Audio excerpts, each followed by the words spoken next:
Hi, Hi, Sherronda. hey Jill, how are you? Good. How are you? Good. I'm trying to, okay, share. I just want You're to the I just want to make sure I can bring up my slides okay. Okay. because I I, am not, let's see, let's see, video participation is home and then, oh, where do you go? No, oh, it's start. Yeah, slideshow, slideshows and then from start. the Yeah. beginning. Yeah.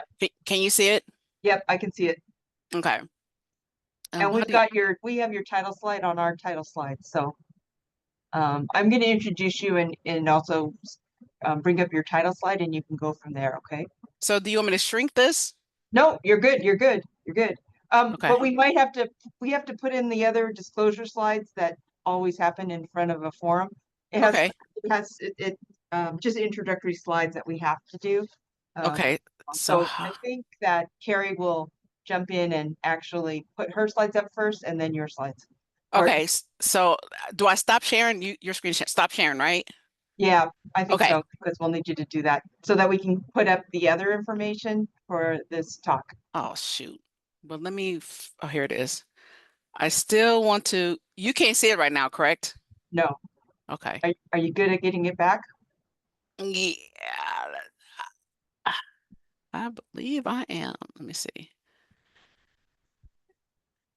Let's see, this is my, this is where I'm weak. Oh, But I've been practicing, so hold on. I think I can get it back up. okay. Oh, I'm so grateful that you'll do this talk today. Thank you. Oh my God. It's been a hard week and I was trying to be in the best space that I possibly can, but just watching how everybody's just struggling. People are really struggling at the hospital. I was like, okay. Around the election or other things? Around the election, real quick, I went to go get some food, and this Asian lady, it's always strange when people know of you, but you don't know nothing of them. And Yeah. it's like, why is this person staring at me? And she was like, oh, I'm just having a day. I'm still processing yesterday. She said, I can't wait for your talk next week. I said, okay. Now I understand why you were staring at me. Yeah, yeah, yeah. How you It's been? painful. Actually, that whole part is painful. How have The you been election. doing? I'm okay. I'm okay. But I hear you about the hard part. And you know what's weird is whenever I have a title, kind of check the temperature around Harborview. Just people, period, not people that I even know. And what was interesting is when I brought up the title to some white people, they said I didn't know I had the option. They didn't know that they can check in with themselves. I thought that was very interesting that they didn't know they could. Yeah, or should, or Yeah. So yeah. Hi, sorry I'm late.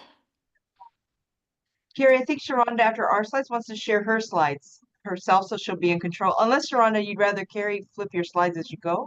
it's up to Carrie, whatever's easier, whatever. It's totally up to you. I can also give you control, slide control. Okay.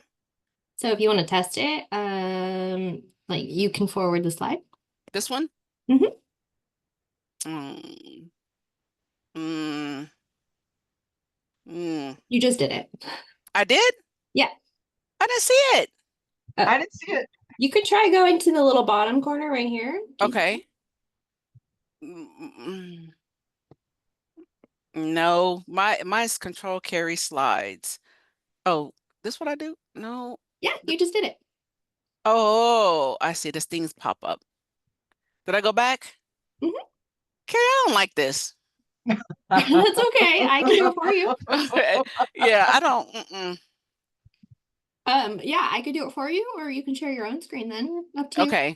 I'll try to bring up my own screen, and if I fail at that, then let's just get to it. Okay, no problem. I'm just gonna go over these logistic slides and then Jill's gonna do your intro and then we'll be good to go. Sounds good.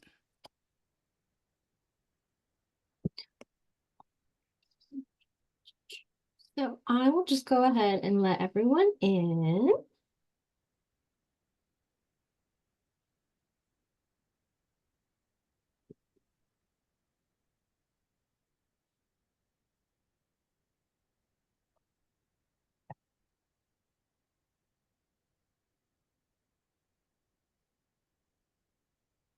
Jules.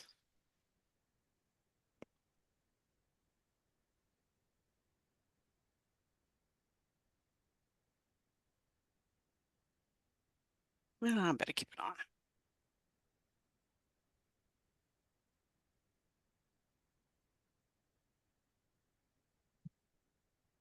Welcome, everybody.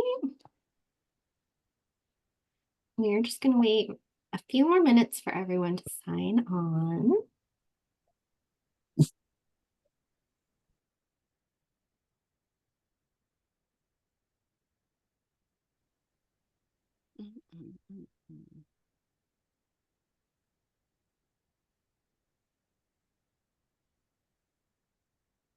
Sure. So we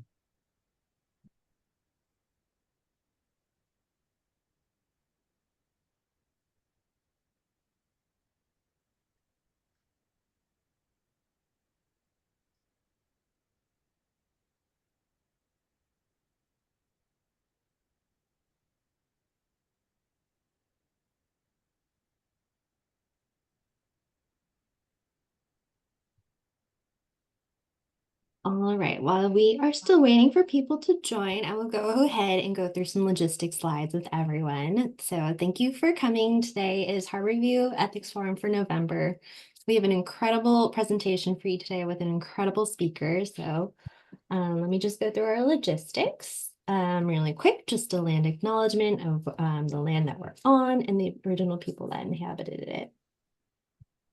And then just so you know, we will be recording today. Video will be available on our website after the event.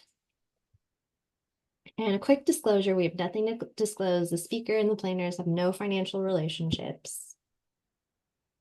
And then the objectives for today are going to be for maintaining openness and moving forward, learning how trauma and stress can invade the body and skew perception, increase awareness of how unconscious or unspoken racism can comprise discussions and outcomes.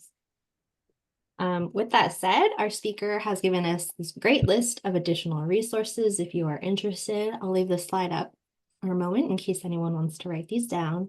They're also in the calendar invite for today's event, and it'll be on the website.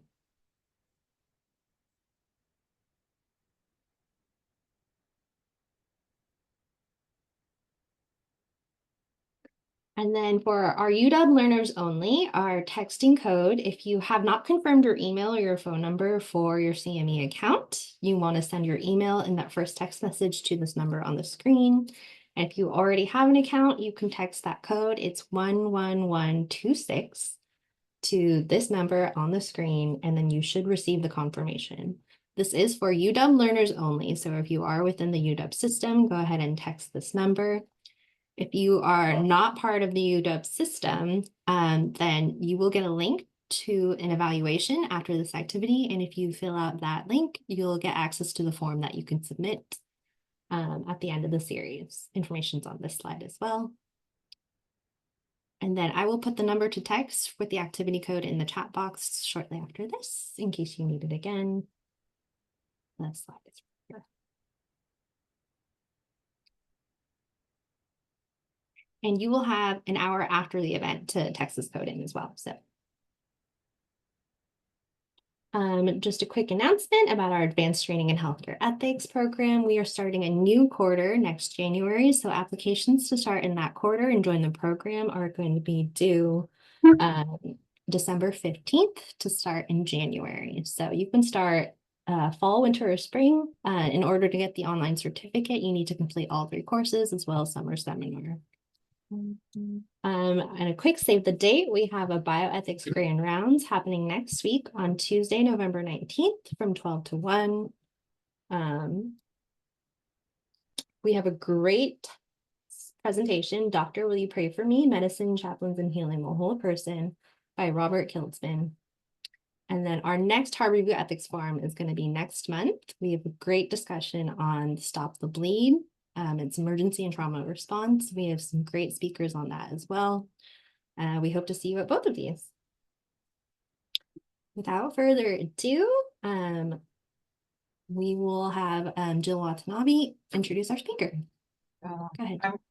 I'm really grateful that Sherronda's here today. Um, Sherronda Jamerson obtained her master's degree in clinical psychology in 2012 from City University College in Seattle, and became a chemical dependency professional in 2007.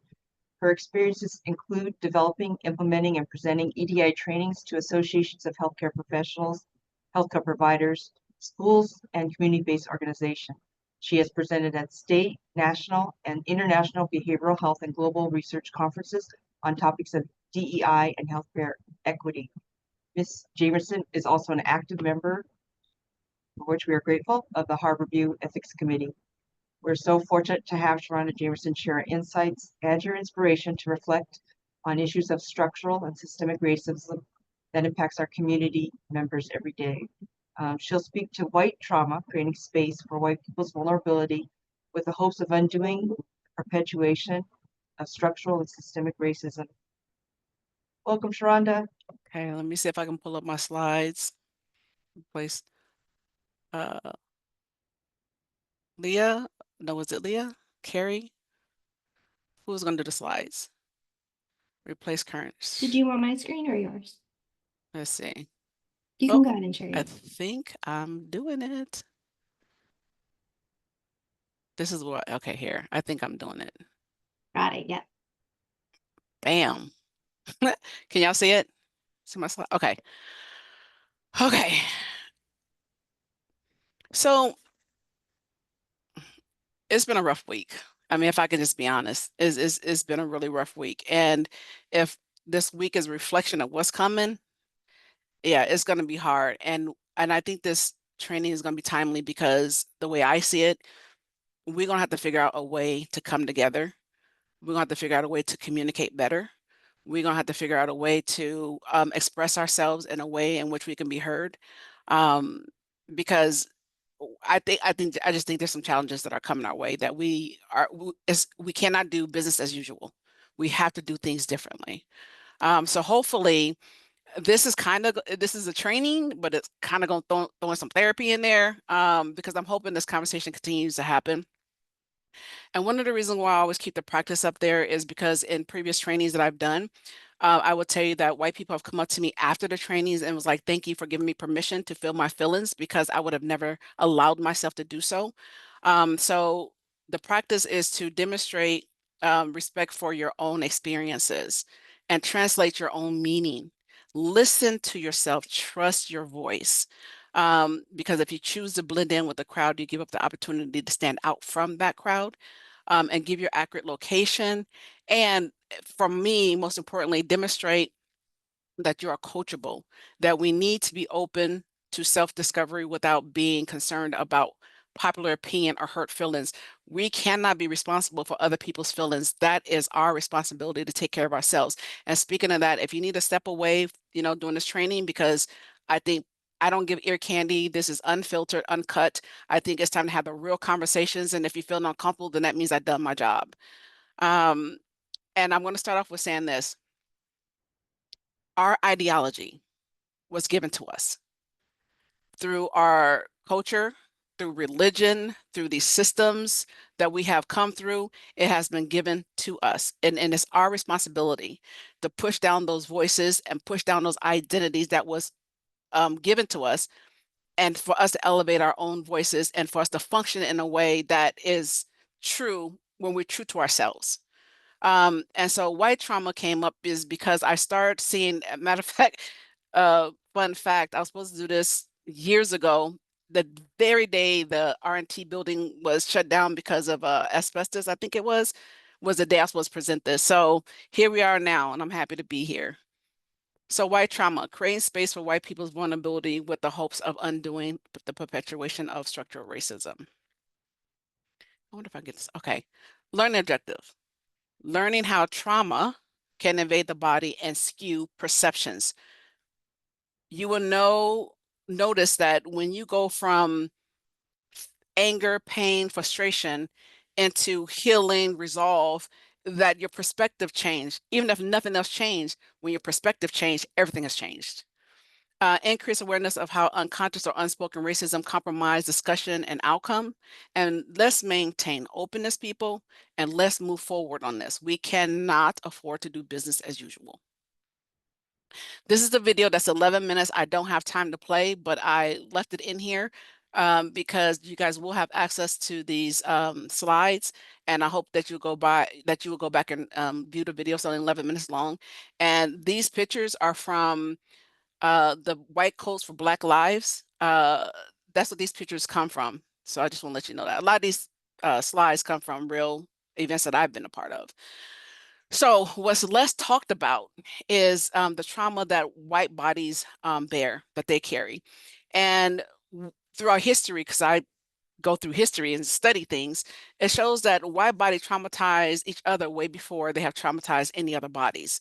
Because one would sit back and be like, well, how is it that, you know, people can do these to other people and feel okay and sleep at night? Well, it's called exposure therapy. When you're constantly exposed to something, you kind of get used to something, even if it's bad. Even traditions in certain cultures, it may be a tradition in certain culture, but it doesn't mean that it's good or it's right for you to continue to practice. Some things need to be disrupted.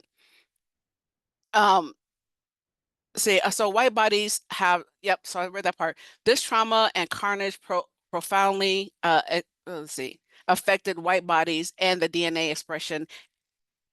This historical trauma is closely linked to the white body supremacy in America.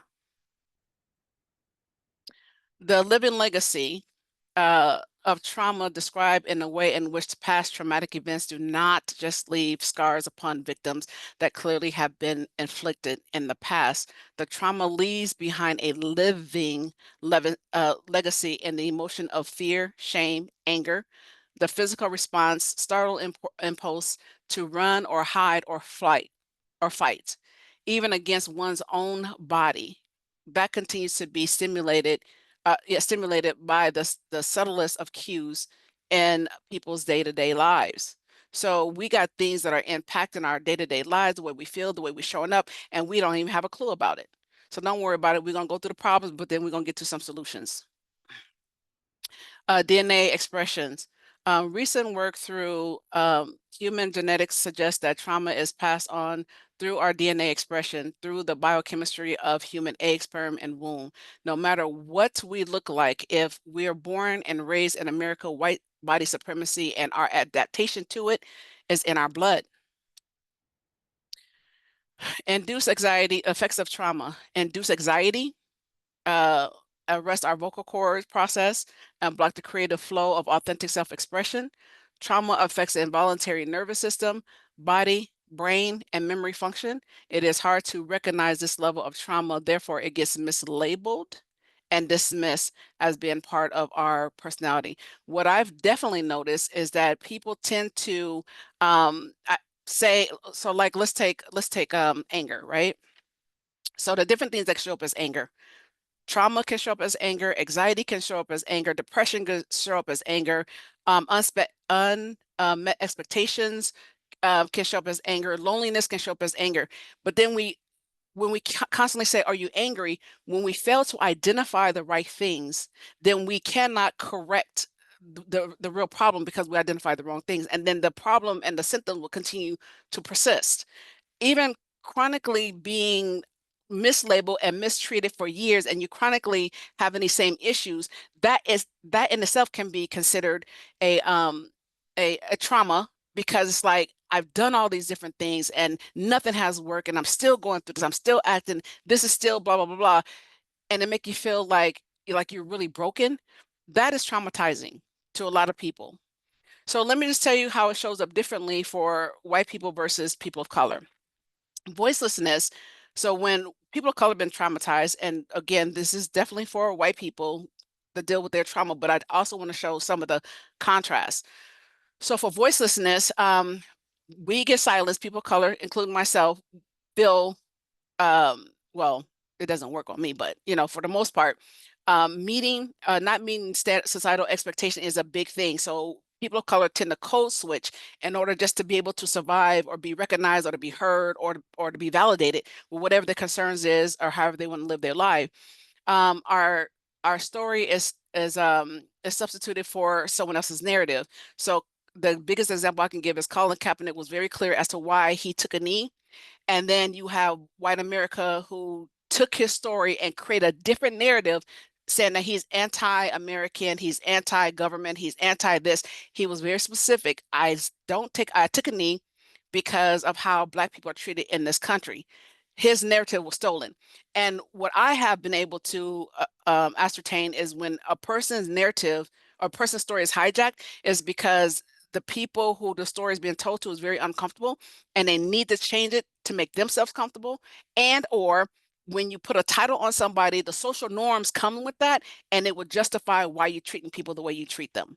Because society says it's okay to treat a traitor or someone who don't love America the way, in a negative way. Expression of gratitude. Everything I've done for you, this is how you're going to treat me. Now you're upset. You're going to talk to me this way, as if giving people stuff and, promoting them or whatever is supposed to make them be more compliant and not be human and allow themselves to live out their authentic their authentic life and feelings. Because the person who's offering the gifts or whatever want to be comfortable. So are you giving me the promotion because I deserve it, or are you giving it to me because you want to try to keep me in check? That's how that works. Constant surveillance, no matter where we go, what we do, crossing the street, at the store, going to the mall, we're constantly being watched simply because of the color of our skin. Dominance. You say that, you do this, I'll make sure you get written up, you're going to get fired or whatever case may be. So we live with this on a daily basis. Oppression, just being mistreated for no apparent reason. Direct trauma is whatever we experience directly to us, and vicarious trauma is what we see that happen in our community or around us. And then it just bring us to our knees and shut us down. Microaggressions that happen every single day. And I will tell you, pennies add up to $1. So we can dismiss this penny, but now it's hitting 5 cents, it's hitting 10 cents, it's hitting $1. Now it's getting too much for us to bear. So I would encourage everyone to feel their feelings. You have every right to be human, right? I know some people don't feel comfortable. Some people are not allowed to. And matter of fact, when I had interviewed for a different position here at Harborview, I was told that I had too many feelings in order if I want to go up the chain. So I guess I'll stay right where I'm at because I refuse to not allow myself to be human and feel what I feel versus keeping my emotions in and harming myself internally. I don't believe in suffering in silence or suffering by myself. I don't believe in that. Stereotyping. The angry Black woman, I want to take that one because I am going to take on that stereotype. Why? Because anger is not a bigger concern. Fear is a big concern. When people fear, they do all kinds of things. Fear of being exposed, fear of not getting promoted, fear of standing up for oneself. It's the fear factor is what is more unpredictable than anger. Anger, especially in my case, it just allows for me to be more productive. It gives me more energy to do the things I should and want to do. And I've always been productive. Now, when you can't control what people like to call anger, that's because you have tilted over to someone's rage, or you have tipped over into someone's trauma.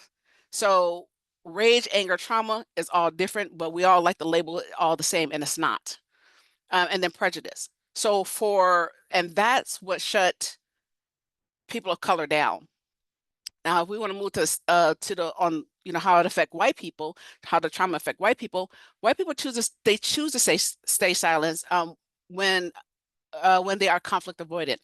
I'd rather go along and get along, although I know this is not right. That's still an option. That's a choice that they choose to have. And there's going to be different consequences if a person of color speak up versus if a white person speak up. I'm just keeping it real. When doing the right thing is not popular, I'm not going to say anything. When they feel like it's going to hurt their chances at a promotion or promotion, I'm sorry, when they feel like it's going to hurt their chances at success, they're not going to say anything. And when they are too concerned about other people's opinion, not going to say anything. And not wanting to be labeled, not going to say anything. So unprocessed trauma, what does that look like? Unprocessed trauma can have a negative impact on a person's psychological, emotional, or physical well-being. Many who have histories of adverse experiences in their life may not be consciously. So a lot of stuff that I'm talking about, I am talking about unconscious. I'm not talking about, you've been having intent or being purposeful in the way you're showing up, but your intent is very different than impact. And if your intent, although it be good, is having a negative impact, that is something that you have to be, or should be, not have to be, but should be open to. And if we're trying to change the way, if you're trying to get feedback to show up differently and have a different impact, so you can have a different relationship. And we'll talk a little bit more about that as we go through these slides. But just know that when you have unresolved trauma, it affects every aspect of your life, and we all have blind spots. So we can't see ourselves all the time. So it is going to take people outside of us, because they're on the outside looking in, we're on the inside looking out. Both of those perspectives are very valuable and necessary in order for us to get an idea of how we're showing up in the world and the impact that we're having. Unprocessed trauma can also trigger real physical pain and disease, lead to a range of self-destructive behavior. It takes a toll on our family life and our interpersonal relationship. Trauma can be blocked out consciously or subconsciously, but it doesn't mean you will not feel the effects of it. So you don't have to remember it, but the body remembers. The effects of unresolved trauma can be devastating. It can affect our habits, our outlook on life, leading to addiction or poor decision-making, and perpetuating suffering. Trauma live in the body. It's a spontaneous protective mechanisms used by the body to stop future potential harm. It is highly effective tool for safety and survival. An embedded trauma response can manifest as fight, flight, or freeze. Trauma can get stuck in the body and will stay there until it is addressed. The body is where we live. It is where we fear, hope, and react. It is where we constrict and relax, and the body cares most about safety and survival.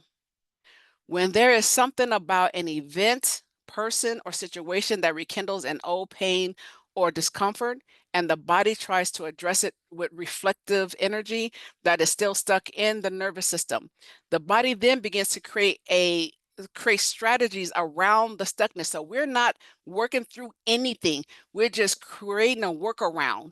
And that workaround allows for more stuff to get stuck into the body, which create the more extreme reactions and strange likes and dislikes, compulsions, seemingly irrational fears, and unusual avoidance strategies over time. This can be embedded in the body as a standard way of surviving and protecting oneself. So that being said, I think well, if I repeat myself, that's fine. That being said, when we look at certain culture and we say, oh, or groups of people, oh, this person is angry, or this group is angry, we need to fear these people.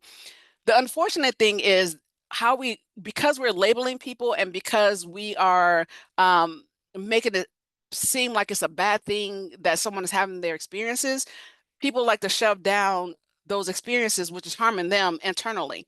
So the thing is, we're labeling something that actually could be a way a culture or a person or group of people, that's how their trauma's coming up. So angry Black woman, that could be the way Black women trauma comes up. But because it's labeled that way and no one wants that label or wants to be looked at that way, it's women or people tend to suppress whatever stereotype. I'm just using this one stereotype as an example because we don't have a lot of time for all the other ones.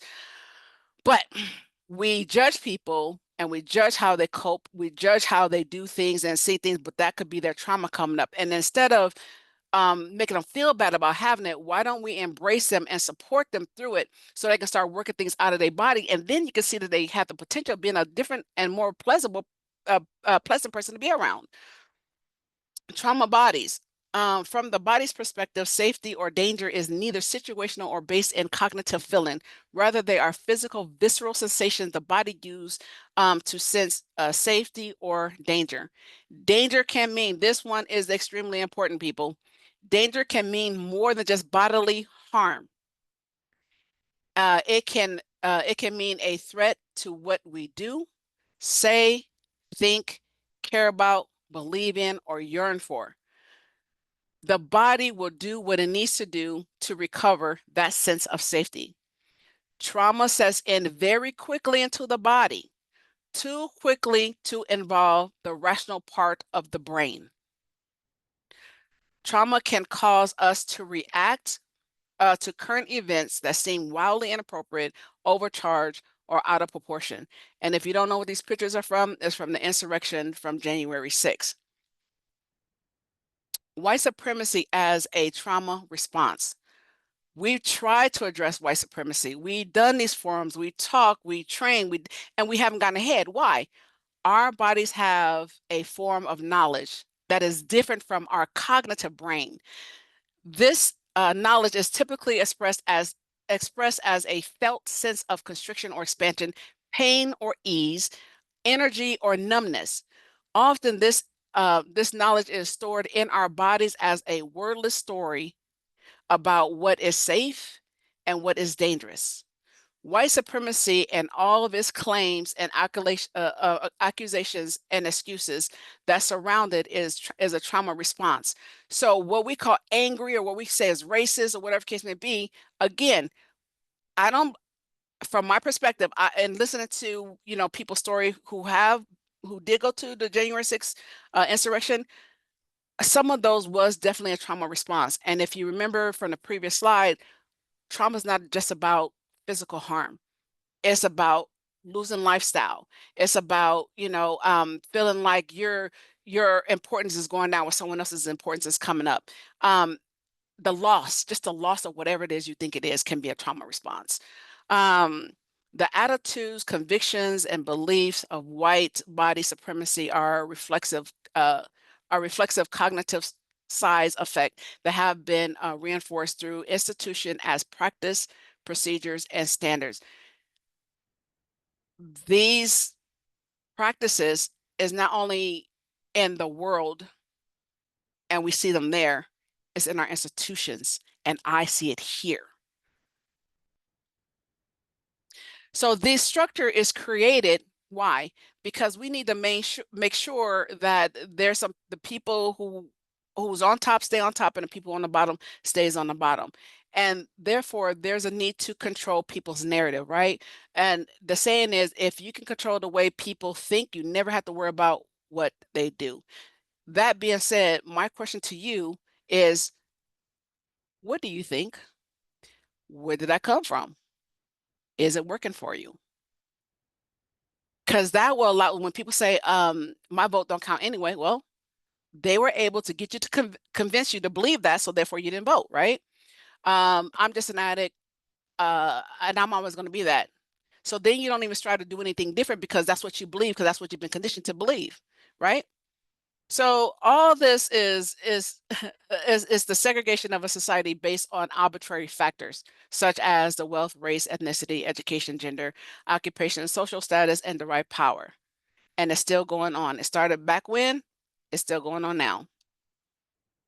So here's another thing that is to keep the gap, the hierarchy going, is the redlining. So color coding maps and training used by the federal government from the 1930s, 1968 to guide discriminatory home lending policies. Such policies also shape our continue to influence policy and public investments decision nationwide. Bank use redlinings to make blanket assumptions about people from a particular neighborhood, and rather than looking at the merits of each individual, and this is not just restricted to bank.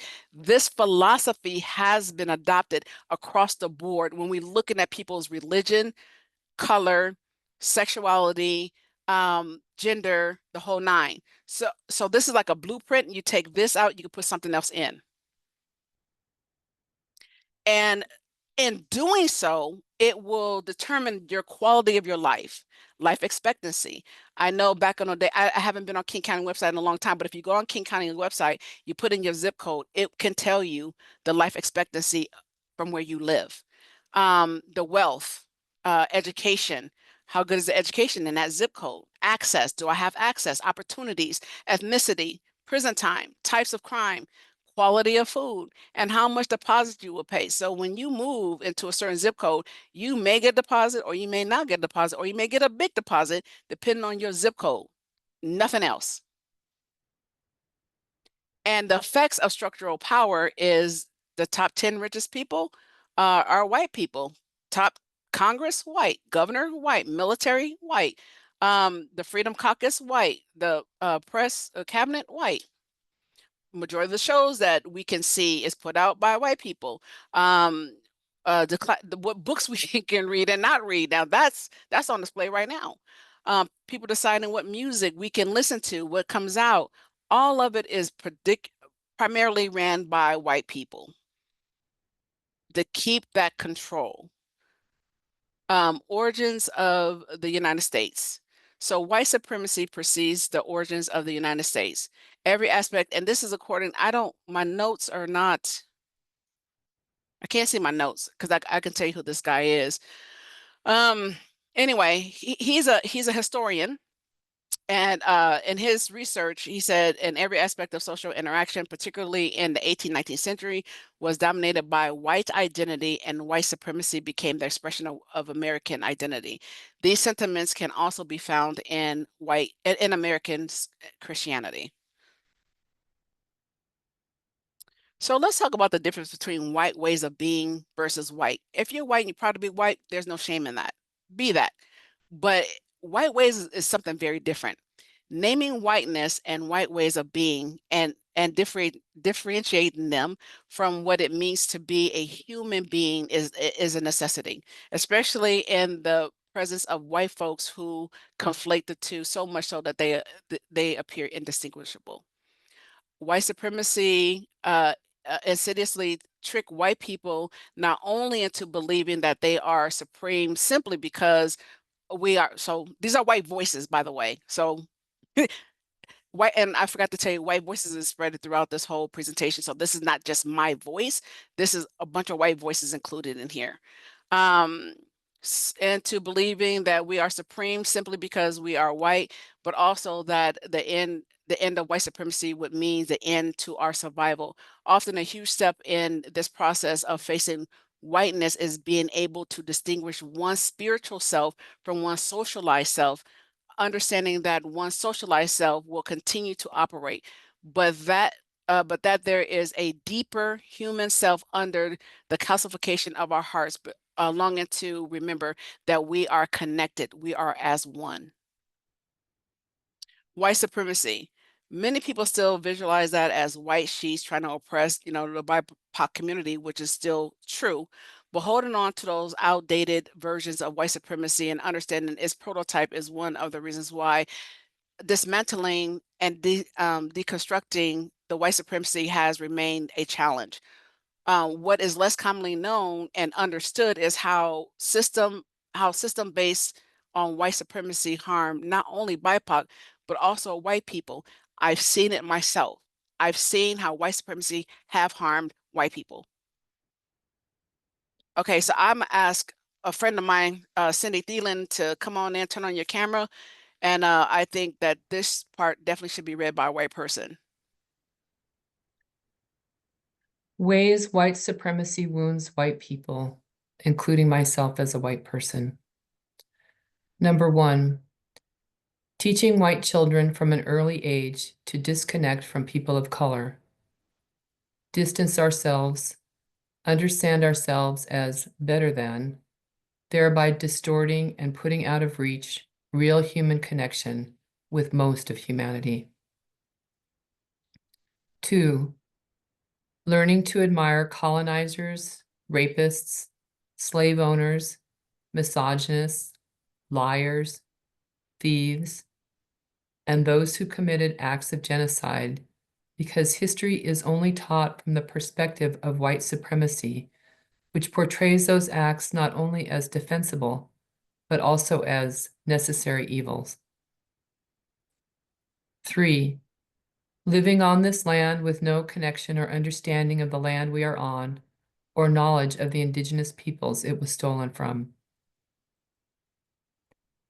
4, refusing to acknowledge America's original sin of racial chattel slavery and genocide, and a refusal to understand reparations as a spiritual and material necessity for addressing those traumas. 5. Forcing people of European descent to erase our culture in order to conform to whiteness and white dominant culture.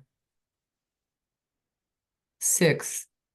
Instructing white people to dissociate from our bodies and revere thinking over feeling, intimacy, or paying attention to the information and wisdom our bodies give to us.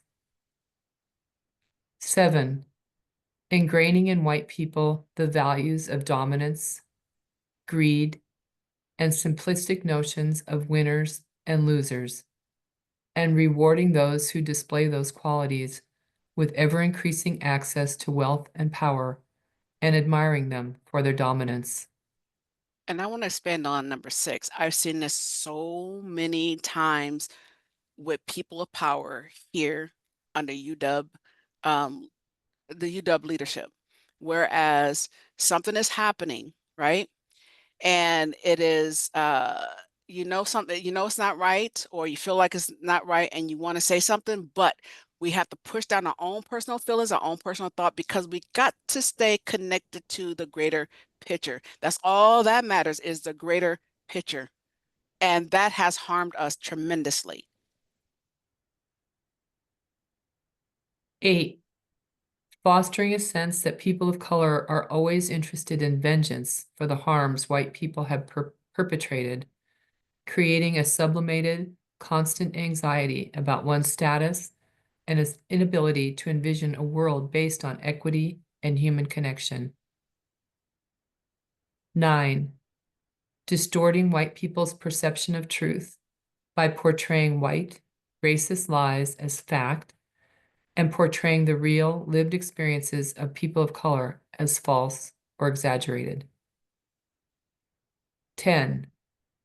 Instilling in white people a scarcity mentality, making such things as neoliberal capitalism, mass incarceration, xenophobia, continued fossil fuel extraction, and the never-ending war on terror appear defensible and even necessary.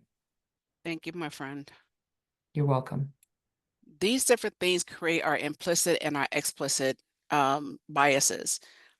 We talk a lot about, so I'm just going to skip down to the bottom where it says the attitude or stereotypes that affect our understanding, decision-making, and behavior without our realizing it. I need you guys to hear me saying these things there's been things that has been downloaded in our mind, our system, that we have no knowledge of until it's triggered. Then that's when we know what we're carrying. Even if we were never taught to hate explicitly, we were taught to hate implicitly.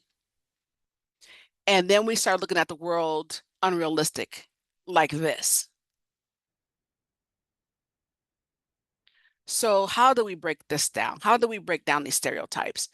When we see people who counter commonly held stereotypes about their identity group, we begin to realize that not everyone fits into those stereotypes.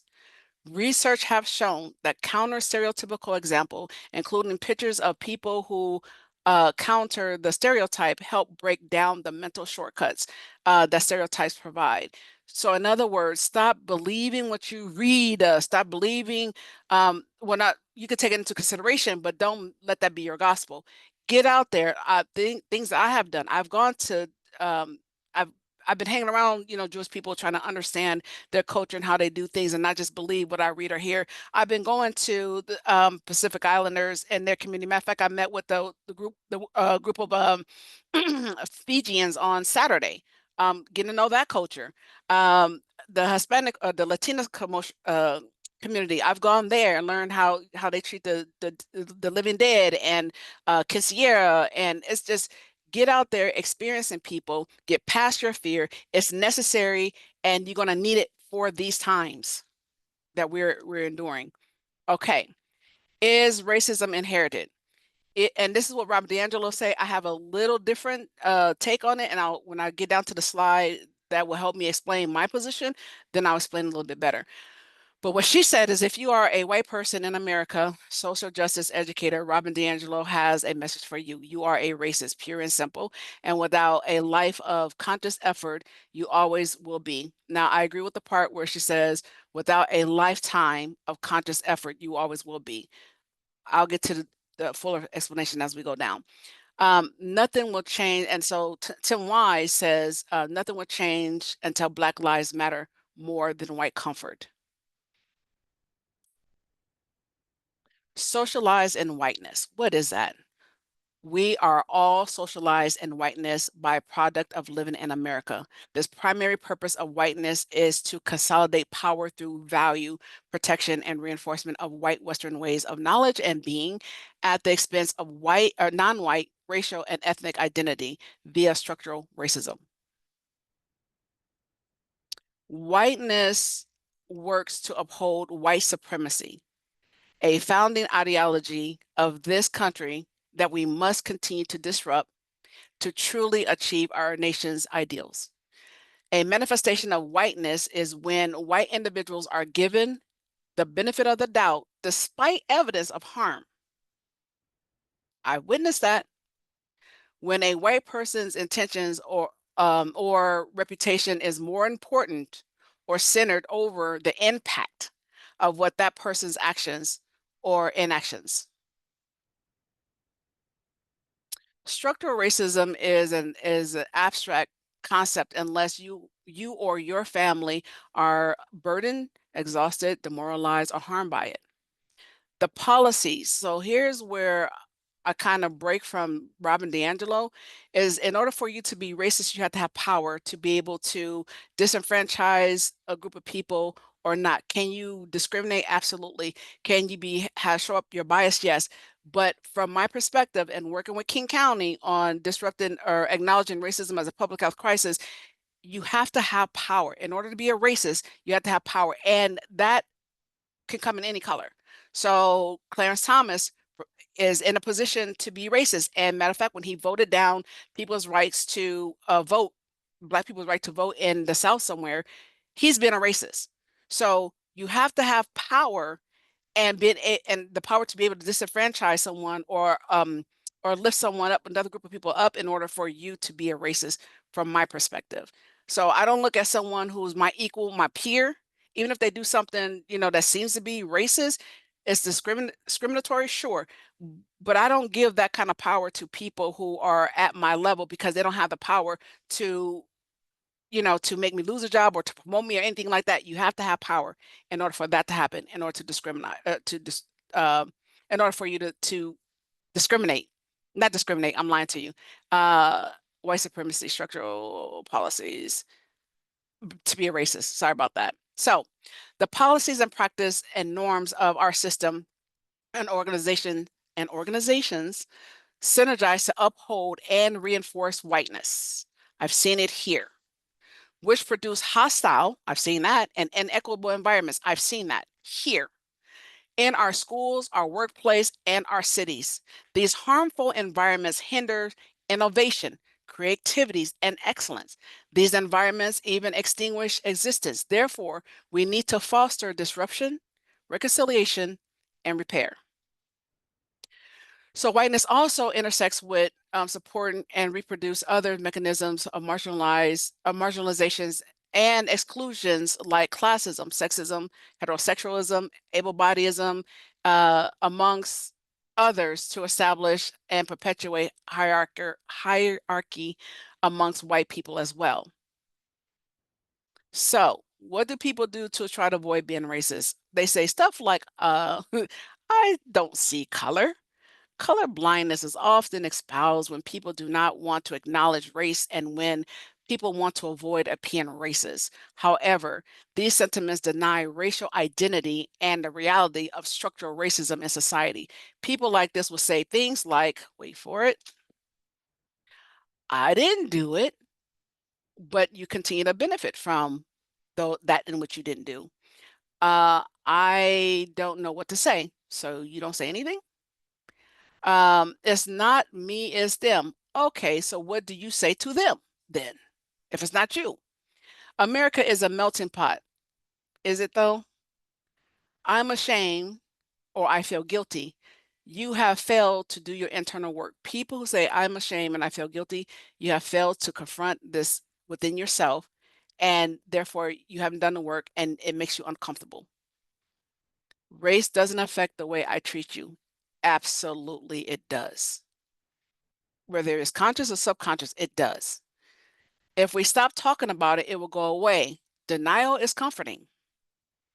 I believe all lives matter in response to a discussion about police violence and Black Lives Matter. All of these stated reasons, excuses are barriers to progress, people. White fragility. White bodies can be triggered into constriction, fear, or hate based on whatever trauma the individual has retained. This leads to feelings of white fragility, out of touch with oneself. Even if you are a good, compassionate, and caring person who is committed to change and want justice for all, you still can be a contributor to the people's pain due to lack of knowledge, insight, and self-examination. It is easier to turn away than to engage. You have that privilege to do so. This is a calculated act. Having privilege do not make you a bad person, but it does leave gaps in our knowledge. And what we don't acknowledge, we don't recognize. What we don't recognize, we can't treat. And what we can't treat, we cannot heal. The gaps in our knowledge is not our fault, but it is our responsibility to address it. If you are in the dominant group, you were never supposed to know this truth. Being ignorant of the truth keeps things status quo. We have been lied to and continue to be lied to, and even worse, we begin to live out these lies that was told to us. Lack of understanding equals lack of meaningful relationship. Judging is easier than understanding. Lack of understanding create barriers. Barriers reinforce ignorance, and ignorance of the cycle, we perpetuate it. Recovering from trauma.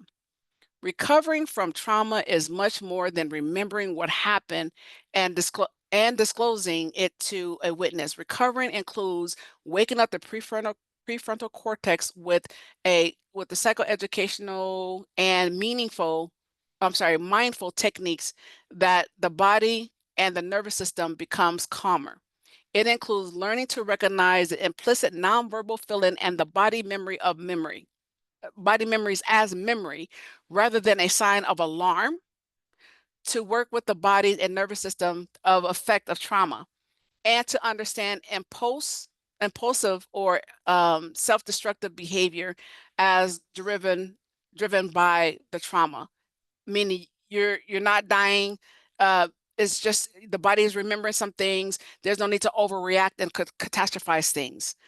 Recovery must include acceptance of what has happened and acceptance of oneself, letting go of the shame and the belief in unworthiness, and welcome the child we all once was as young and innocent, hurt rather than damaged.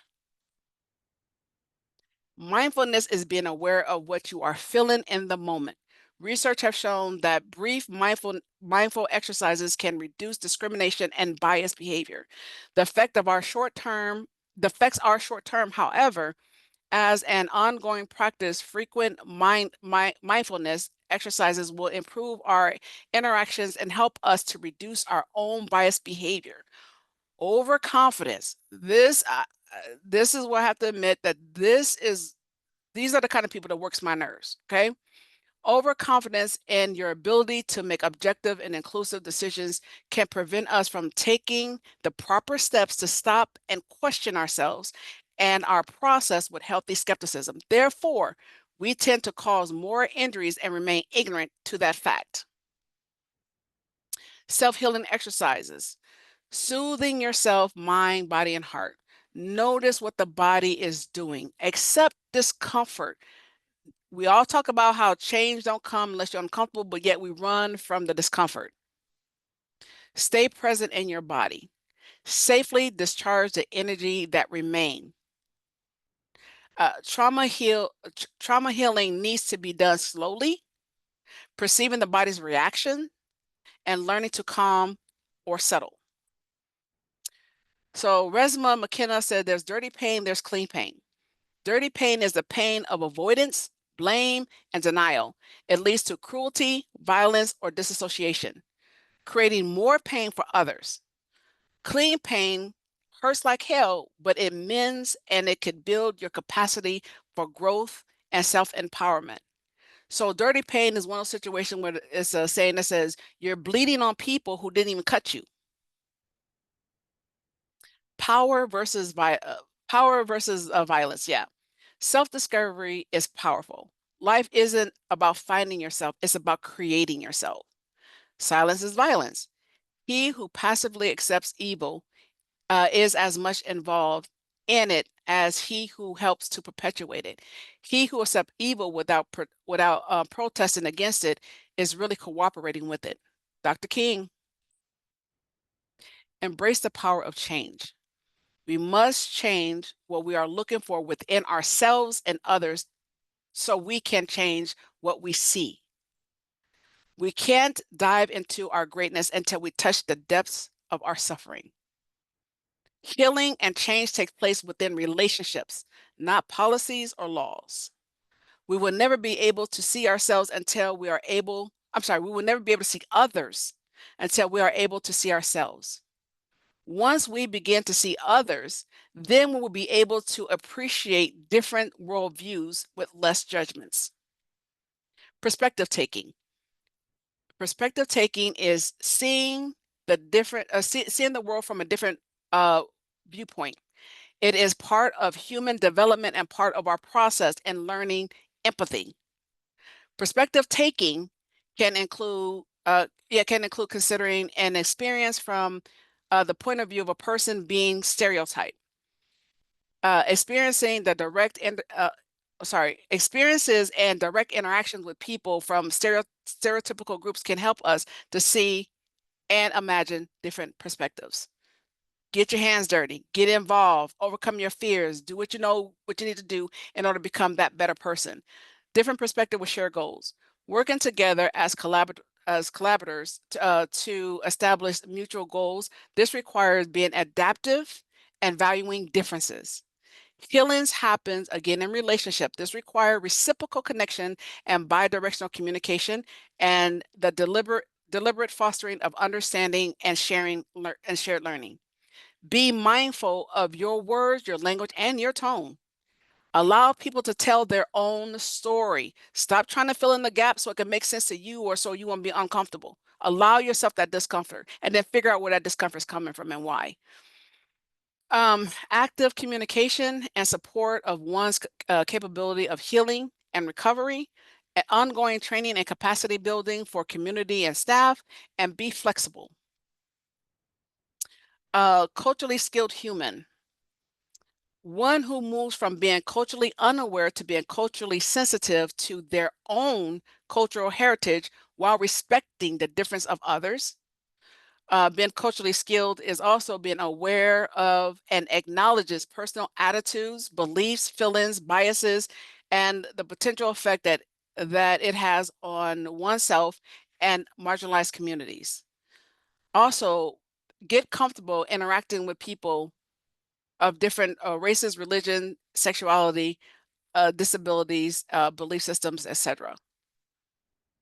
So I'm asking you to push yourself. I'm asking you to do things differently. I'm asking you to show up differently. I'm asking you to challenge yourself because that's the only way we're going to start impacting and showing up differently and building real, valuable, non-superficial relationship. Cultural humility is a lifelong process of self-reflection, self-critique, and commitment to understanding and respecting different points of view. Cultural humility also involves engaging with other humbly, authentically, and from a place of learning. Cultural humility is also has the goal is to position ourselves not as experts, but as people interested in learning. It requires us to be comfortable with not knowing and being present, genuine, and curious. We have 5 minutes left, Sherronda. Oh, okay. Okay.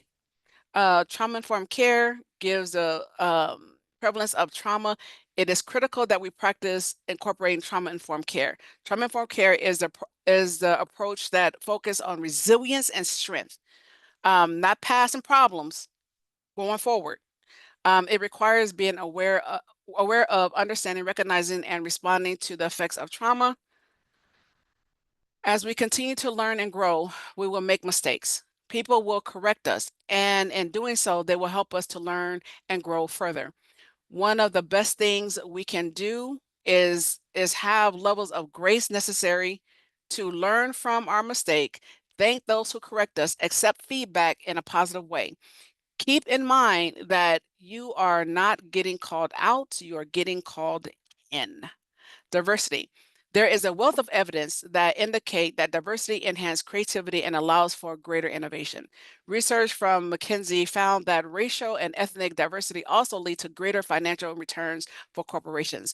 When there is no diversity within a group, the same ideas, thoughts and beliefs creates an echo chamber. Refusing to hire people or even invite different voices into a conversation with different racial background will devastate companies. It will devastate teams and departments, because success is when you got different voices thinking about the same problems in different ways. Illusion created by awareness. We believe that we can control more about ourselves and our universe than we actually can. We believe that we know what our preferences are and why we have them. However, human behavior is a result of both implicit and explicit attitude. And the more we avoid, ignore, or deny something, the more we are to believe that we have mastered over it, which causes us to make more mistakes, by the way. The reality is, it's just one more thing that is stored in our nervous system. You have a decision every day to either build someone up or tear someone down. It's your choice. White supremacy is as traumatic for us all. It creates expectations and standards for us to live by, and that are unattainable for most. When we come up short, we either blame ourselves or we look outside of ourselves for someone or something to blame, creating a division between our shared humanity and predicament. White supremacy stripped us of our humanity and true connection to each other. Perfectionism is white supremacy by another name. White supremacy, sorry, this thing is in my way. Yeah, white supremacy to thrive must always be a subordinate caste to oppress. Any person at any given time can be part of a marginalized community through no fault of their own. You can get to a car accident and now you're disabled. As you age, you lose privilege. If you date someone outside your race, if you take on another religion, belief outside of Christianity, you're now losing privileges. White people do not fit white people who do not fit the picture of perfection that is deemed the prototype of whiteness are at risk of being castigated and banished from white supremacy society.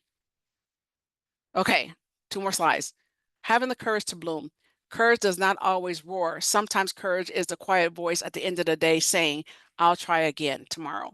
And the day came when the risk to remain tight in a bud was more painful than the risk it took to bloom.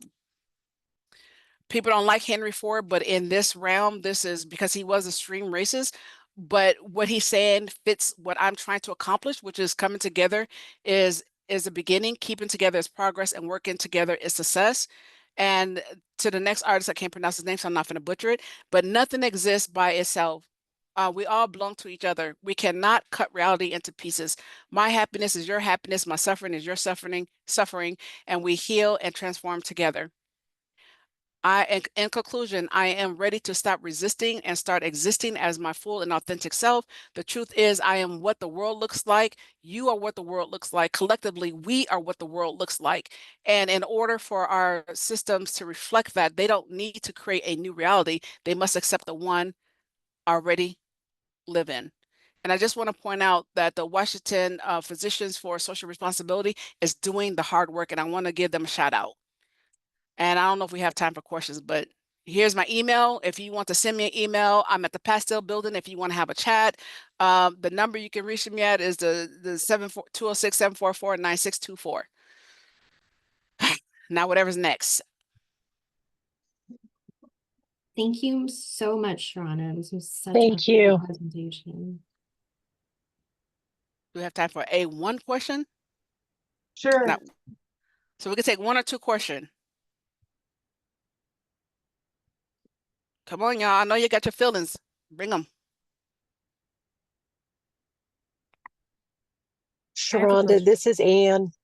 Sorry, I didn't raise my hand. That's okay. What do you do to fill yourself up while you're doing this work? Honestly, I love this work. I love this work because when I start making connections and start understanding it, then it helps me to help other people make connections and for them to start understanding why they're showing up, why they're getting pushed back, why they're being seen the way they're seen. A lot of this stuff is unconscious. A lot of the way we're showing up and what we do, how we talk, how we act, it is unconscious to us. So I love bringing understanding and clarity to things that frustrate people and they don't understand why they're doing what they do and don't know how to disrupt the pattern that they're in. So I love it.